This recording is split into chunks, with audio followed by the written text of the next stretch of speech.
Assalamualaikum warahmatullahi wabarakatuh dan selamat siang. Terima kasih atas kesediaan kalian menyaksikan video pemaparan presentasi saya terkait dengan manifestasi dan penata laksanaan efek samping terapi kanker pada mukosa oral.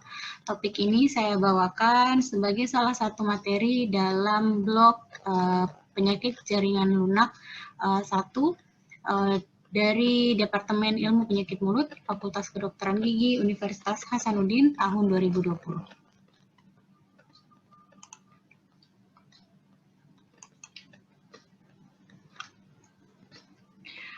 Pada kuliah sebelumnya telah dipaparkan mengenai manifestasi dan juga penata laksanaan terkait lesi oral prakanker dan juga kanker rongga mulut. Pada kuliah kali ini kita akan membahas secara lebih spesifik mengenai efek samping dari terapi kanker pada mukosa oral serta manajemen dan tindakan pencegahannya.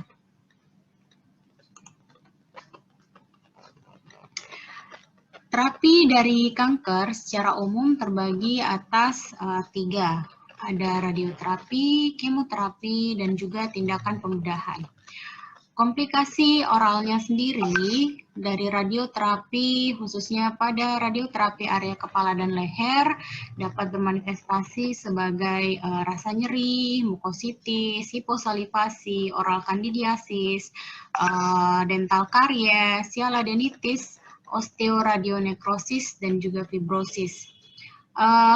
Terkait dengan tindakan kemoterapi, komplikasi oralnya dapat berupa nyeri, mukositis, hiposalivasi, oral kandidiasis, adanya infeksi, resiko rekurensi ataupun reaktivasi dari herpes virus dan juga neuropati.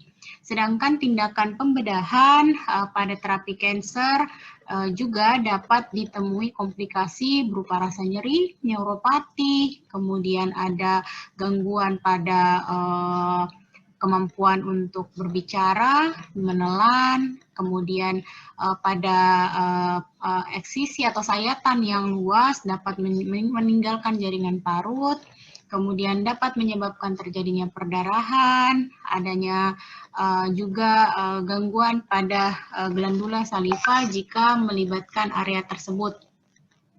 Khusus pada pertemuan kita kali ini, saya akan lebih membahas manifestasi dan komplikasi mukosa oral terkait dengan radioterapi. Dalam hal ini berkaitan dengan oral mukositis, hiposalivasi, tisu nekrosis, khususnya osteoradionekrosis, trismus, dan juga cancer pain.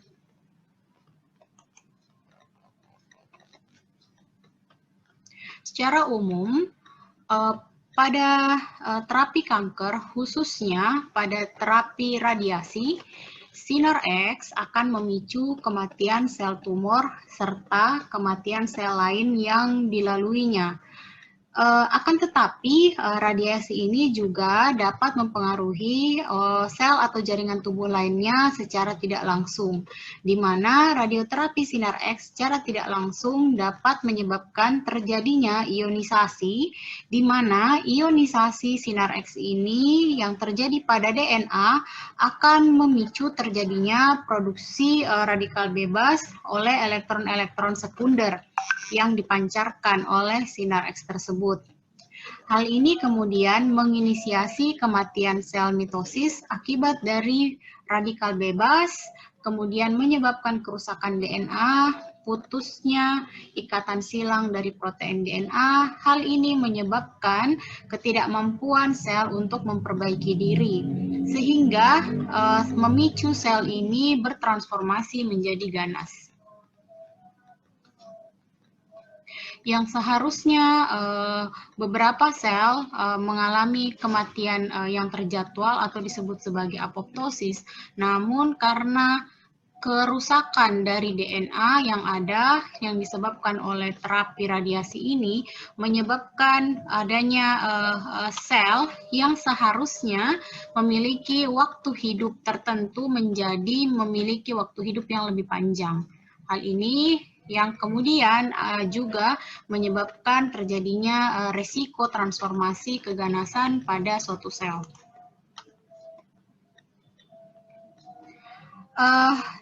Terkait dengan komplikasi dari terapi kanker, dapat dibagi menjadi dua berdasarkan onsetnya atau kapan komplikasi ini muncul, dibagi menjadi reaksi akut dan juga reaksi kronis. Reaksi akut terjadi selama tahapan radioterapi ataupun radiokemoterapi sedang berlangsung, tetapi dan juga sebagai akibat dari interaksi antara toksisitas jaringan terhadap agen terapi serta adanya kemungkinan ada diperberat kondisi ini oleh adanya iritasi sekunder dari bakteri yang kemudian menyebabkan terjadinya oral mukositis. Umumnya pada reaksi akut ini akan hilang dalam beberapa minggu sampai beberapa bulan setelah terapi selesai. Dia akan mengikuti waktu turnover dari epitel yang mengalami kerusakan tadi akibat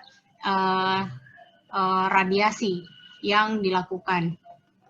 Kemudian, komplikasi yang kedua disebut sebagai komplikasi kronik atau juga disebut sebagai late reaction, di mana reaksi ini terjadi karena adanya perubahan pada suplai vaskuler, fibrosis pada jaringan ikat dan otot, dan adanya perubahan pada selularitas jaringan, di mana komplikasi ini berkembang secara perlahan-lahan selama berbulan-bulan hingga beberapa tahun setelah terapi itu selesai.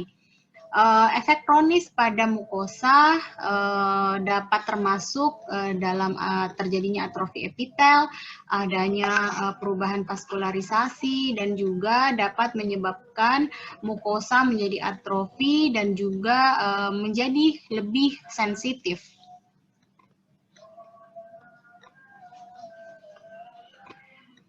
Baik, yang pertama kita akan bahas terkait dengan oral mukositis. Seperti yang sudah kalian lihat tadi, oral mukositis dapat ditemukan baik pada kemoterapi maupun pada radioterapi.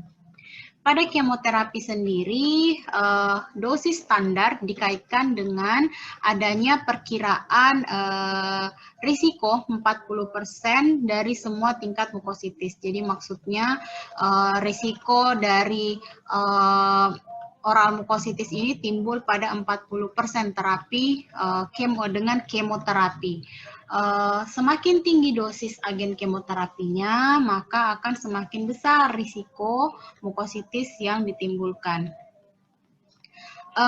Mukositis sekunder dari kemoterapi dosis standar biasanya akan bermanifestasi dalam waktu sekitar 7-10 hari setelah pengobatan itu dilakukan.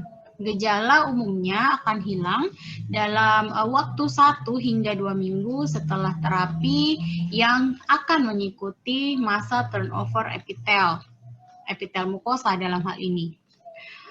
Berbeda halnya dengan radioterapi, pada kemoterapi biasanya diberikan dalam jangka waktu yang singkat, sehingga kerusakan sel pada mukosa cenderung akut, tetapi sekali lagi, agen kemoterapi ini sifatnya sistemik, berbeda dengan radioterapi. Dia menggunakan agen atau obat kemotoksik yang bersifat toksik terhadap agen kanker yang ada, tetapi agen kemoterapi ini tidak selektif. Dia juga akan menyerang sel-sel lain, khususnya sel yang memiliki regenerasi epitel yang cepat atau turnover sel yang cepat, pembelahannya cepat. Itu adalah target dari agen kemoterapi.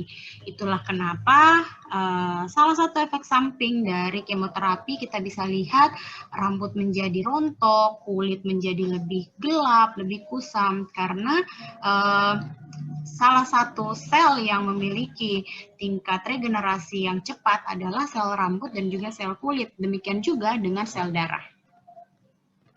Kemudian terkait dengan radioterapi sendiri yang akan kita bahas hari ini, bahwa pada radioterapi dosis standar dalam radioterapi yang umumnya digunakan atau dianggap aman itu adalah sekitar 1,8 hingga 2 gray yang diberikan 1,8 sampai 2 gray per hari yang diberikan 5 hari per minggu selama 5 sampai 7 minggu. Oke. Metode ini adalah atau dosis ini adalah pendekatan yang paling populer dalam menentukan dosis terapi saat ini yang dianggap paling aman. Biasanya mukositis itu akan dimulai pada dosis kumulatif. Ingat, ini dosis kumulatif, bukan dosis harian. Dosis kumulatif sekitar 15 gray, yaitu setelah sekitar 10 hari terapi. Ya. Dan mencapai keparahan penuh pada dosis kumulatif 30 gray. Ingat, dosis kumulatif. Manifestasi mukositis bertahan selama sekitar berminggu-minggu ataupun bisa sampai berbulan-bulan untuk kemudian ia akan masuk ke fase penyembuhan. Jaringan seperti palatumul, kemudian tepi lateral dan permukaan ventral lidah, dasar mulut yang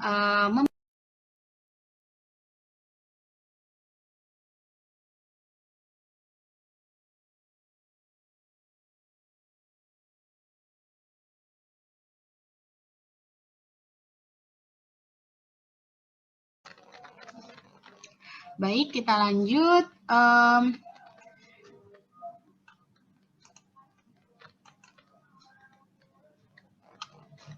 Ini adalah skema singkat dari patomekanisme oral mukositis, di mana mekanisme oral mukositis itu secara umum terbagi menjadi 4 fase, yakni fase inflamasi atau fase awal, kemudian ada fase epitel, kemudian fase epitel atau disebut juga sebagai fase signaling dan amplifikasi, kemudian ada fase ulcerasi dan fase penyembuhan. Ini yang harus kalian perhatikan baik-baik.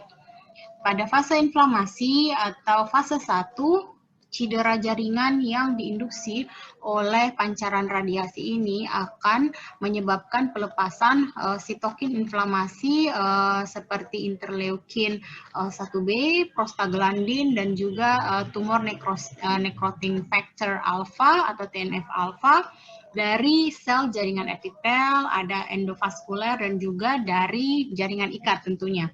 Mediator ini kemudian dapat meningkatkan kerusakan jaringan dengan cara meningkatkan permeabilitas vaskuler sehingga menyebabkan lebih banyak lagi infiltrasi dan rekrutmen sel-sel inflamasi. Tentu kalian sudah tahu sel-sel inflamasi itu apa saja. Kemudian memasuki fase kedua atau disebut juga sebagai fase signaling atau amplifikasi, di mana di sini sel punca dari jaringan ikat itu akan bergerak menuju daerah yang mengalami kerusakan jaringan bersama dengan komponen-komponen innate immunity seperti leukosit, makrofag, dan juga neutrofil.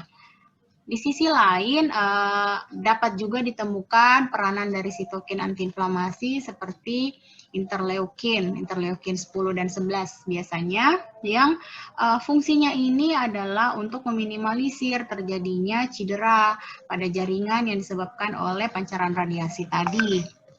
Kemudian fase epitel ini terjadi dalam waktu sekitar 1 minggu oleh efek apoptotik dan sitotoksik radioterapi pada sel basal yang berproliferasi. Setelah 1 minggu, fase kerusakan epitel ini berakhir dan memulai ke fase keempat, yaitu fase ulcerasi atau disebut juga sebagai mukositis. Pada fase ulcerasi ini ditandai dengan adanya pembentukan